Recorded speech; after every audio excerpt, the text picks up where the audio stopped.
joining us. How are you this particular day? Good, thank you very much. What should we read into these latest developments? Not too much. These states, Britain, with the statement that Keir Starmer made, the question is, so why do you want to recognize a Palestinian state now? You issued the Balfour Declaration in the early 20th century, which set up Israel. You had no interest in setting up a Palestinian state, and now suddenly you think that that's the right thing to do. Albanese made it clear that the reason for his recognition, as he's saying, of a Palestinian state is to get rid of Hamas. There was no Hamas in 1948. There was no Hamas in 1967. There was no Hamas in 1980. So the only purpose of this is to serve Israeli goals. The Canadian Prime Minister said he wants to see a Zionist Palestinian state. Last night, Emmanuel Macron spoke about a Palestinian state that will be demilitarized. So you have this thing where, again, colonial powers want to impose a particular model on colonized people in order to protect the colonial project, which is Israel. This doesn't advance justice in the Middle East or for Palestinians at all, and it certainly is not going to save any Palestinian lives. The children that were killed yesterday in Gaza, bombed from the air, not a single one of those lives is going to be saved because of these announcements yesterday and the day before. And Israel's response to this, Israeli Prime Minister Benjamin Netanyahu condemning the move? Yeah, and I think that adds to the context.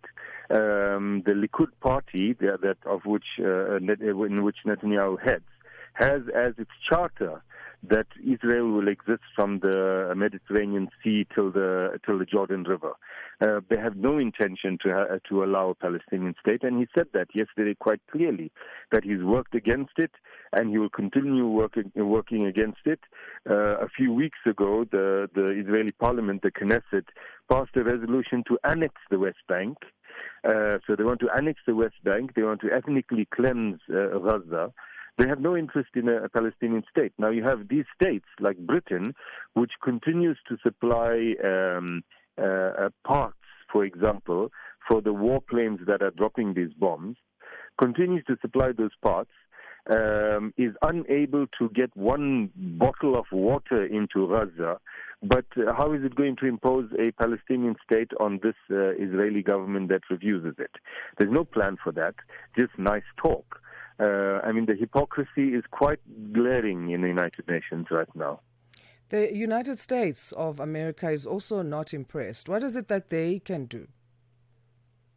Well, the United States is the one that can actually make a difference here, because it is the one that is propping up Israel to the tune of billions of dollars in like $25-30 billion of just military aid in the past 2 years. That has been the cause of, or that has been prosecuting this genocide. If the United States took a position and said, if there's no ceasefire, we'll stop giving you arms, we'd have a ceasefire tomorrow. But the United States is being complicit in this genocide with Israel. What it says about a Palestinian state is irrelevant. The point right now is that the United States is able to stop a genocide that is taking place, and it refuses to do so. We also saw Brazil joining South Africa in the ICJ case against Israel. What is your reading into that move?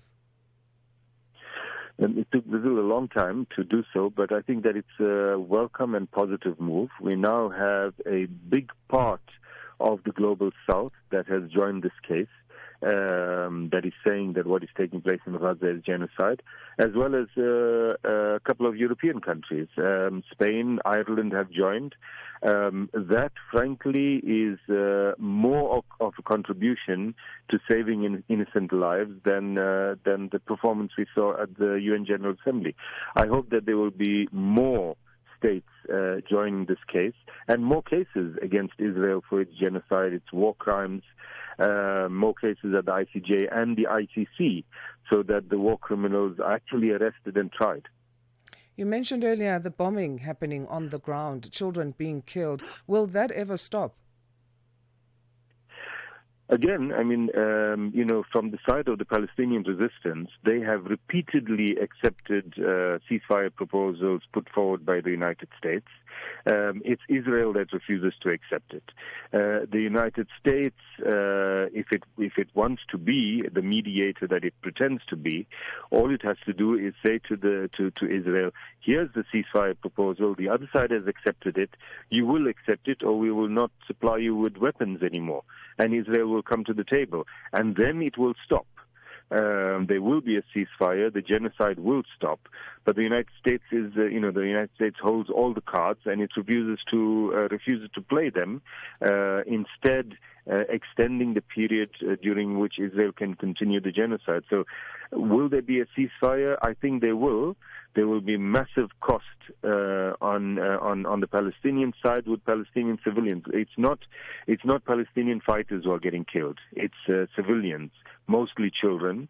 The Israeli Defense Force about 3-4 weeks ago released figures saying that in the past 2 years they've killed 8,300 fighters in Gaza. Now, if we look at some recent studies that say that the number of people killed in Gaza is close to 500,000, 8,300 is like 1%. So 99% of the people killed by Israel in Gaza, according to their own figures, are civilians. And this is a tragedy. On the other side, of course, the Palestinian resistance is not, as people yesterday in the General Assembly were saying, destroyed and, Israel has been victorious over them. They are active on a daily basis killing Israeli soldiers, not Israeli civilians, but Israeli soldiers in Gaza. Israeli soldiers are being killed on the battlefield. They're committing suicide. They're leaving the country. The reservists are leaving the country because they don't want to fight anymore. And so the Israeli population as well is taking quite a toll. Naeem, thank you so much for your insights and your views on this. Thank you. Bye. Naeem Jeenah is Executive Director at the Afro-Middle East Centre. 7:30 Central African Time. Let's get our news headlines from Onele Nzinzi.